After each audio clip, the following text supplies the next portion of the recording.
అమ్మకి బాగా నేను హెల్ప్ఫుల్గా ఉండే అన్నయ్య వాళ్ళు దూరంగా ఉండేవాళ్ళండి. అందుకని అన్ని ఎక్కువ అమ్మకి నాకు ఎక్కువ బజార్కి వెళ్ళడం కానీ చేయడం కానీ. అన్నయ్య వాళ్ళు చదువుకోవడానికి వెళ్ళిపోయారు ఒక ఏజ్ తర్వాత. నేను కొంచెం పెద్ద అయ్యాను కదా, అప్పుడు అమ్మకి అన్ని హెల్ప్ఫుల్గా ఉండేదాన్ని. బ్యాంక్ పనులు కానీ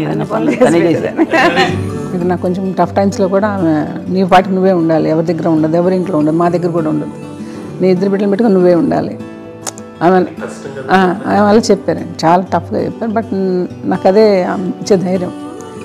ఇండిపెండెంట్గా అట్లా ఒకరి దగ్గర ఉండొద్దు, నీ గౌరవం తగ్గిపోతుంది, ఎక్కడ ఉండొద్దు. అది చాలా నాకు చాలా ఇన్స్పైరింగ్ ఉండేది అమ్మ మాట్లాడి.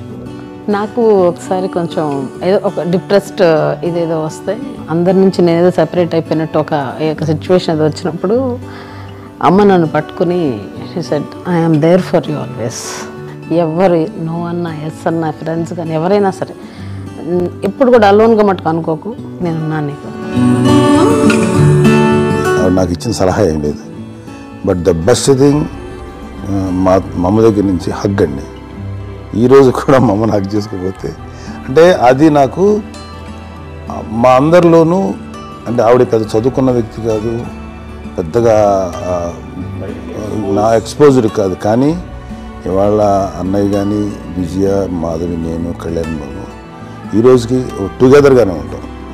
కానీ ద ఇన్విజిబుల్ బాండ్ ఏజ్ మా అమ్మ ఇచ్చింది. ఆ లవ్ అండ్ ఎఫెక్షన్, హగ్ అవన్నీ ఆవిడ నాన్ వెర్బల్ అడ్వైజ్ ఏంటంటే అందరూ అలా కలిసి ఉండాలనేది ఆవిడ నుంచి మేము నేర్చుకున్నాం. నాగబాబు కంపెనీ అమ్మకి ఎంత ఇష్టం అండి.